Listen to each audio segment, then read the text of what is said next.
Hello, I'm going to be recording for about 30 minutes, and I'm just extremely depressed now because I hit record and it stopped recording 5 minutes into my last recording, so now I'm sad about that. But I'm just going to jump in where I left off, basically, where I was talking to myself, and apparently I wasn't recording, so.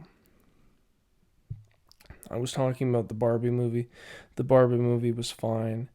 No, it really wasn't. I was really bored to death the whole time, and the message I think was kind of like dumb and didn't matter. It has a lot of assumptions based and the characters were boring, and I didn't care about them, and the jokes were bad. I did laugh at a couple jokes. I laughed at like two jokes, but the movie was still really bad. It wasn't interesting. It had no new ideas at all. It had nothing new to say at all. It was so uninteresting. They didn't do anything that I would find interesting at all. Them it's fine to have the perspective that the movie has, but if you're going to make a boring movie, then it sucks. And if I'm going to go into the theater and just want to leave, the girls in front of us left early because it was so bad. Um it was what made it boring. It was like a classic, like if you remember Wonder Woman, where they're like, oh wow, we have this town that's run by women and it's all happy, and it's like, wow, this is the opposite of how the real world is, because in the real world all the men have all the power and they do everything. And then, okay, so that's Barbie Land in this movie. In Barbie Land, the women have all the jobs and stuff. And so then they go into the real world, and it's like, wow, this is the opposite. And then they go back to Barbie Land, and it's like, wow. And the Ken guy tries to change it in Barbie Land so that the men have the cool stuff and the power and stuff. And then the Barbies go, well, let's take it back. And then they take it back. And it's like, wow, that's triumphant. And it's like, wow, it's like, oh, if you're a guy watching this, then you're gonna think, wow, they flipped the social order, and now I have empathy for their cause. But I don't know. I don't think that really makes sense. And it's just a really boring way of trying to make a. It's such a that could have been like a 5 minute sketch. What if you flipped gender roles? It reminds me of kind of a dumb short film I saw when I was younger, and I thought it was really good. I was like, wow, this is powerful, but it's actually dumb. And it was a short film where it was normal to be gay. And then if you were straight, then that was the weird thing. And I guess the idea is somebody watches that and they go, wow, I've never thought about it that way. Um, but that's so stupid. It's such a simple, it, it's not it's not a good way of it's not entertaining or interesting. It's boring. It's mind-numbingly boring and dumb.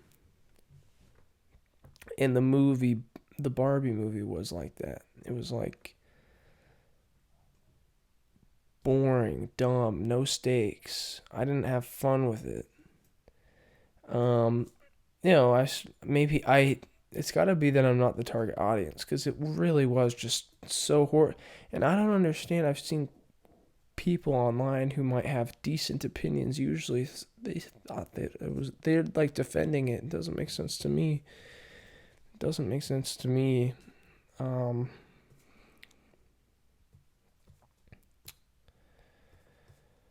uh, what would I mean? I guess thinking of what I like, movie wise, is more if I get emotionally invested in it, in a character, then I want to see them do well or something. But the problem with the Barbie movie is I couldn't care less about the characters. I kind of wanted them to die. I didn't like anyone. So yeah, I mean, when you don't like the characters, when you don't like the characters, but you don't even like, it's, I mean, once you're just numb to the characters, you're numb to the whole movie, and that's how I was. It was, yeah. I saw the trailer and I thought it looked bad, but it was even worse than the trailer. You know? And the point of the movie is fine. You can make that point. You can make the point that they're making, which I guess is equal opportunity.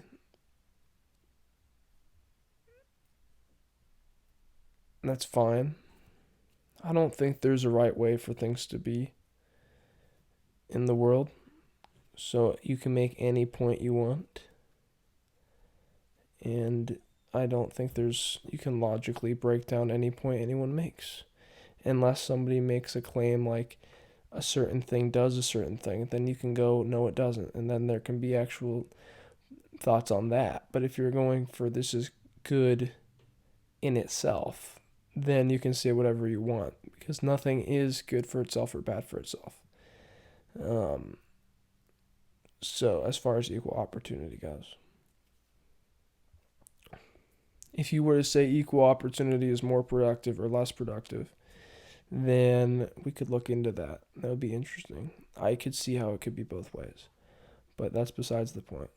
Or more fulfilling, etc. But that's besides the point. And then I saw Oppenheimer, and Oppenheimer was good, but I was 20 minutes late to it, which blew. And I was 20 minutes late to it because we had an hour in between the Barbie movie and the Oppenheimer movie. And in that time, we went to a restaurant, and then we got in the line for food for candy, and then I stood in line for the candy, and I tried to pull the old popcorn trick with my popcorn bag. And I said, oh, can I get a free refill? No, I mean, I didn't even get that far. I was just holding it, and then the manager who has caught us doing such money-saving schemes in the past stopped me and said, have you paid for popcorn? I said no, and then she said, I have to take that. And I said, okay. I just gave up. I mean, what was I going to do? You know, she probably remembers us from the other similar events. So there was really nothing I could do. My hands were tied as far as that goes. She defends their bottom line. She's a good manager, I suppose. So yeah, I bet she likes the Barbie movie. To be honest, there was a scene in the Barbie movie where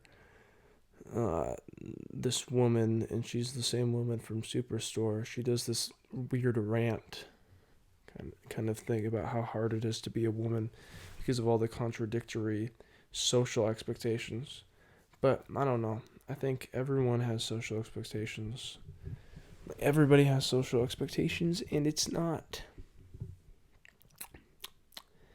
It's kind of a self-reinforced system with social expectations, and the idea that only women have social expectations is a farce.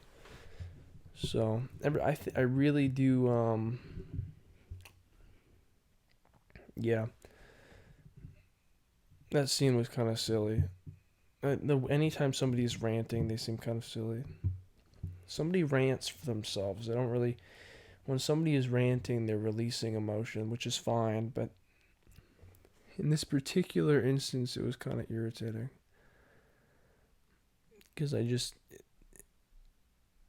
Well, I don't know. It seemed irritating, but it might not actually be bad. Let's put it that way. Because something can irritate me, but, you know, I mean, I could get irritated by anything. That doesn't mean it's bad. So I don't know if it was bad. But I know that it irritated me at the time because I was thinking, was she really complaining about stuff? I don't know. I guess there's something irritating about people complaining in dramatic ways or as if their complaints are valid. Because it's one thing to complain. I don't know. Let's see. Sometimes complaining is endearing. It's kind of endearing when like a somebody complains in a real tired manner with sincerity. I don't, but that can be irritating. Really, okay. So what it comes down to is whether I like the person or not, I guess. So that'll determine whether or not the complaining is like endearing or not. And what makes me like somebody, that's a whole thing. That's a whole thing. That's too much to even think about right now. Because now I'm going to talk about Oppenheimer. Oppenheimer was good.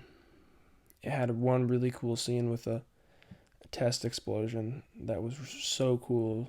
Made the entire movie worth it, really. But the whole movie was interesting and exciting. It was kind of like the opposite of the Barbie movie. Because in the Barbie movie, I just wanted it to end. Because it kind of sucked. And then, but with Oppenheimer, it was like kind of the opposite. It was like extremely like exciting the entire time, which makes sense because it's not unlike other Christopher Nolan movies like Inception and the Batman movie or whatever. You know, I really liked Inception. I don't think I've seen many other Christopher Nolan movies, but um, yeah, it was a good movie. The acting was really good in Oppenheimer. There was one scene that was kind of cringe, where he was he was in an investigation and he was getting investigate or like some kind of type of court setting, but like a room, like interviews, um, and he was talking about this woman that he might have had an affair with. I think he did have an affair with her, and he was talking about it, and then they showed him like having sex with her in the room, but like not literally. Let's see, how do I put this? Like he was still talking, uh, just explaining the situation of his involvement with this woman in not direct language. Like he didn't say that he had sex with her, but he was talking about how they were like how he had seen her, and then just while he was talking, it's kind of like imagination. In imagination, you see him having sex with her while he's just there. Like they're just both naked, and and then also they're doing flashbacks, kind of to a scene where they're both naked in the hotel room and they're just sitting. And I don't know, I couldn't take that seriously. I thought that was kind of silly. I didn't think, I didn't really think that scene landed.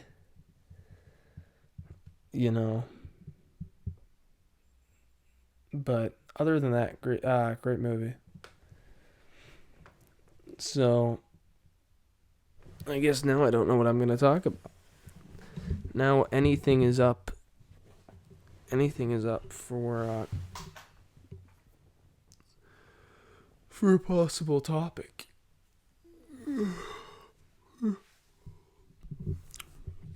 I could talk about I'm gonna talk about the improvements, I guess, to the mall that we watched the movie at. The mall was nice.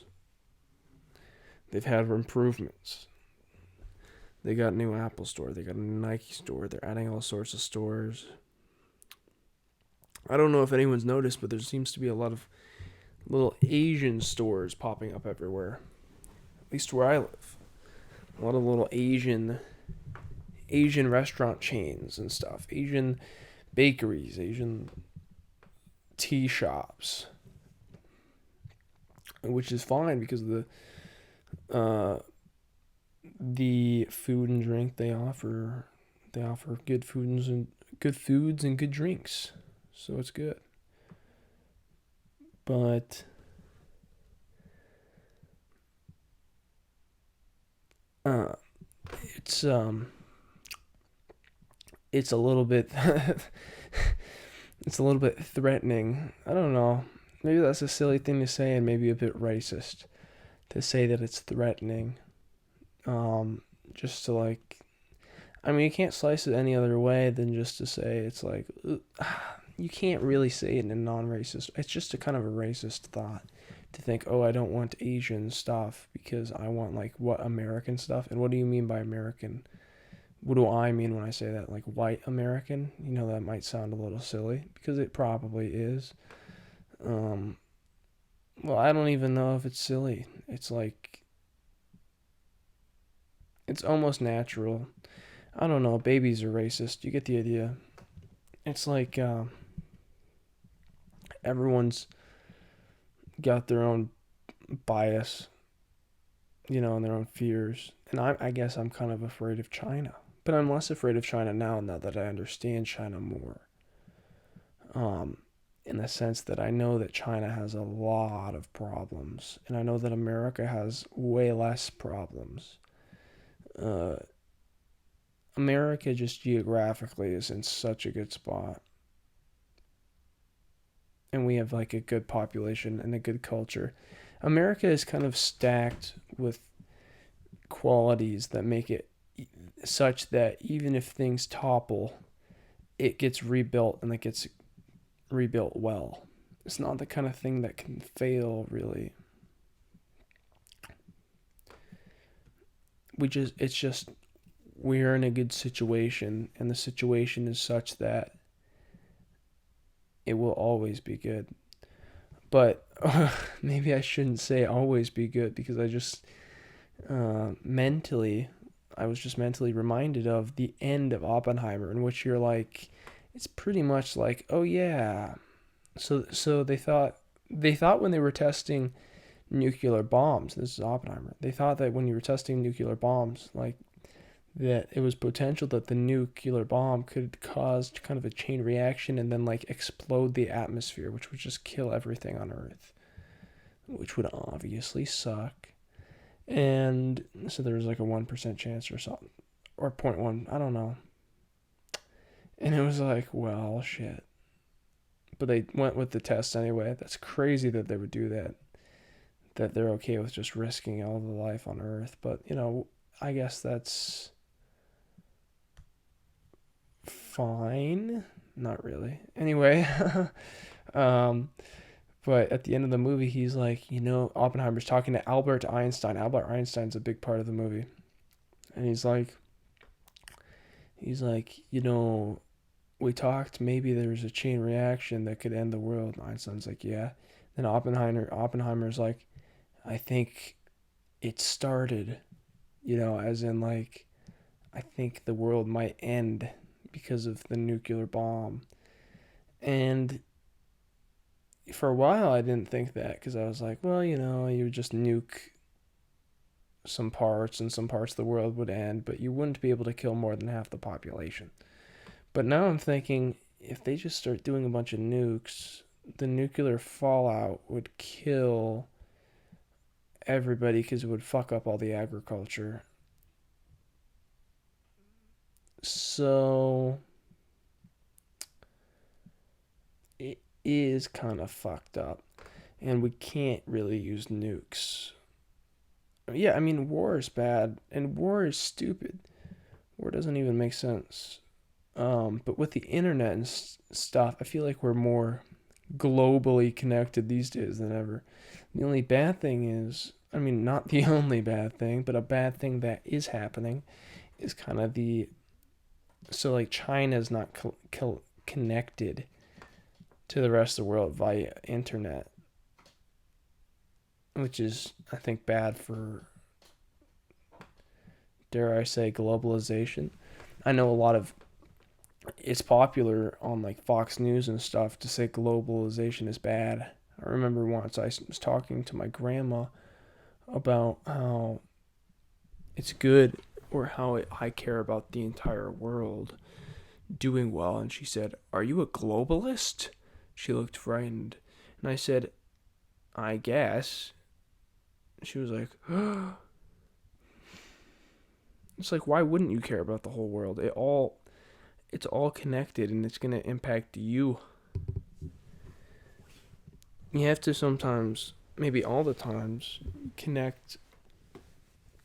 If you want people to start being compassionate or anything, you have to connect it to how it's going to affect them.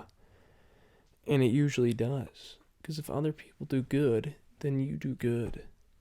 If other people do bad, you're likely to do bad. Because disease is contagious. You know? Failure is contagious. Success is contagious. So it spreads. Love is contagious. Hate is contagious. It's all contagious. And this is something people need to understand if they want to have an effective approach to society.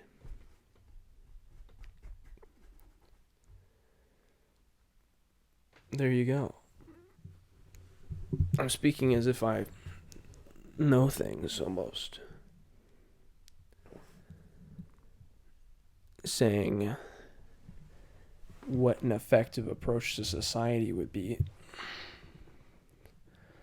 But I don't know, I think it's pretty agreeable what I've said.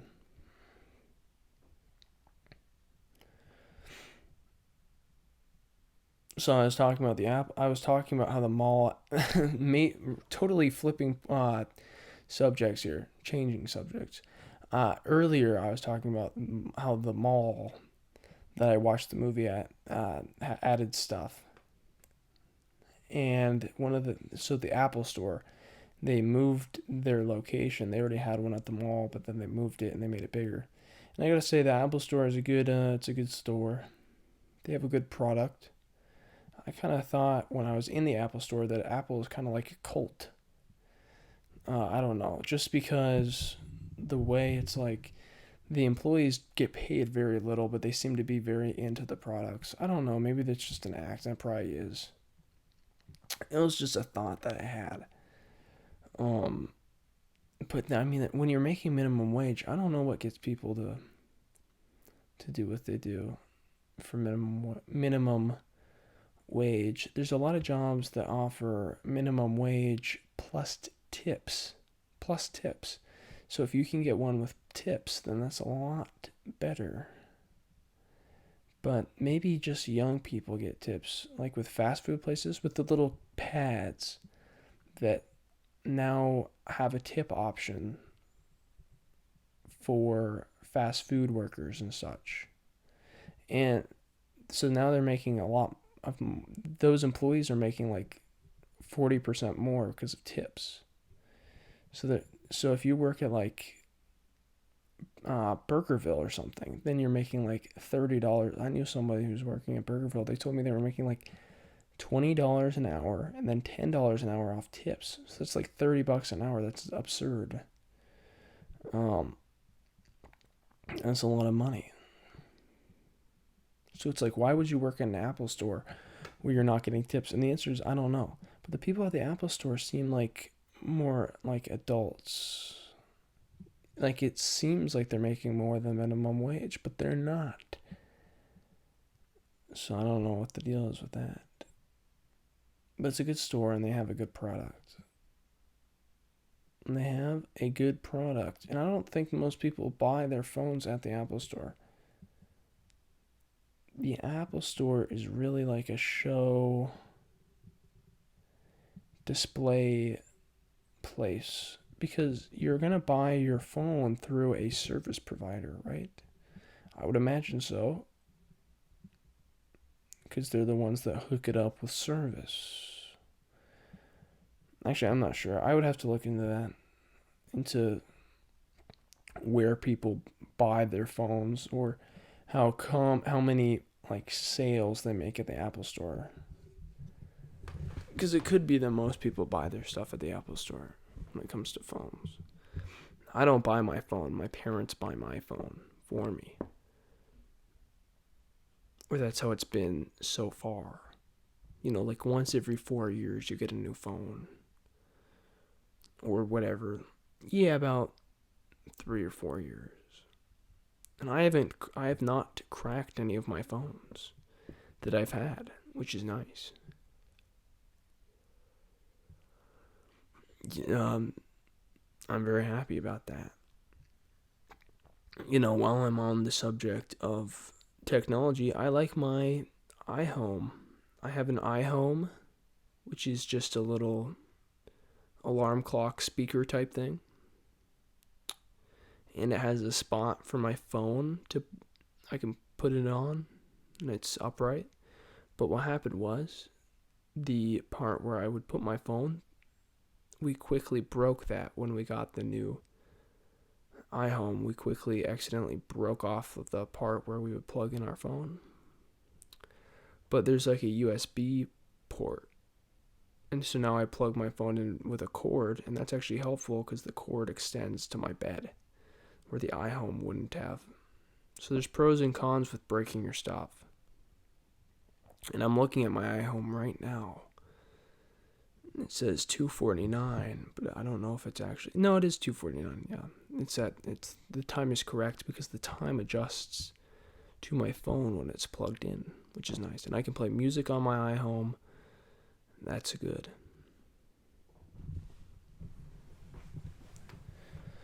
What else is there to talk about?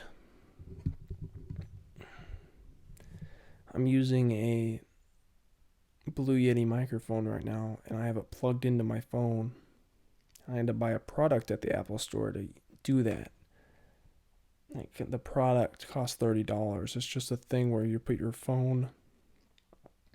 You have like a USB adapter that connects to your phone, because you can't usually plug in like a USB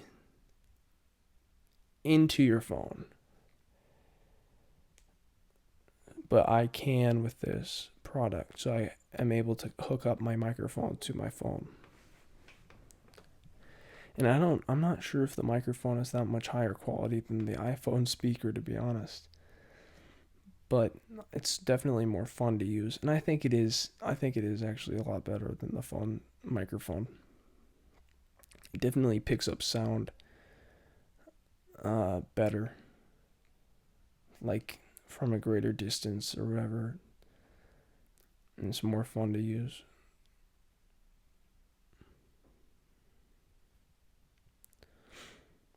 I guess I'll talk about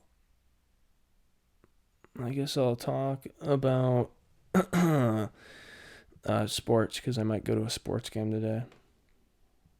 I'll talk about going to games. Going to a game is fun because the atmosphere. You never know. I mean, I was gonna say you never know why people are there, but you do know why people are there. They're there to have a fun time, and they are there because the city that they like live in or lived in or whatever is playing, and they have a team, and they feel connected to it in some way. They feel pride over it. You get your identity extends to them. I saw a video where a guy was talking about becoming more like, he was like making some kind of like soul journey in quotes, or like introspective journey. Yeah. And he was saying that because his identity was less lumped in with others, because he was finding himself or whatever, he stopped caring about sports as much. And I guess that kind of makes sense. He said he went from looking at it like rooting for a team to looking at it like, this is impressive that they're able to do this. And I guess that makes sense. I still like sports. I think sports. So I still like sports, even though I kind of see the obvious absurdity with it. I used to rationalize it by thinking that the team that was from the city I was from, like, it would be good for the city if my team won. But I don't think that's true anymore because I know that like the Denver Nuggets won. I don't think people like respect Denver more now. I mean they might, but I doubt it. Or I wonder how much valuable it is for a city if your team is good at sports. Like when Chicago was winning in the NBA a lot, I wonder if it made people like Chicago more. That'd be interesting to think about. I mean, it might. I wonder if people like. I mean, might respect Alabama more because they win a lot. I know when I see somebody with an Alabama hat, I think, wow, they must be pretty happy a lot of the time because Alabama is always winning. But I don't know. I don't know. I'm going to college next year, and I'm probably going to have a kind of a feeling of pride if my college sports teams do well. And that's just a thing that's going to happen. And it'll be really fun if they win. And in that sense, I could really see how you could have a logical or a reason based explanation for why you care what happens is because if your team wins, then you're probably going to have more parties and people are going to be smiling more. But if your team loses, then everyone's going to be frowning. Or maybe they'll throw parties either way. I don't know. I haven't been to college yet. But we'll see. We'll see on that one. So, and I guess I'll just say this about college real quickly. When I went to like a orientation type thing, I noticed that everyone in college looked like a kid because everyone is a kid in college, and it's like wow, it's like a whole town of kids. Also, everyone's kind of participating in a scam because it's an absurd amount of money to go to college, but everyone's doing it. Everyone who was there was doing it. So yeah, I guess those are my thoughts on that. And these have been my thoughts on everything basically for 30 minutes.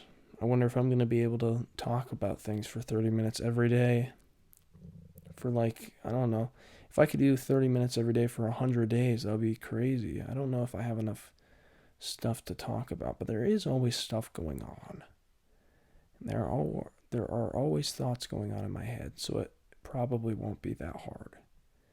So, thanks for listening. I'd be shocked if anybody made it through the entire 30 minutes, but there you go.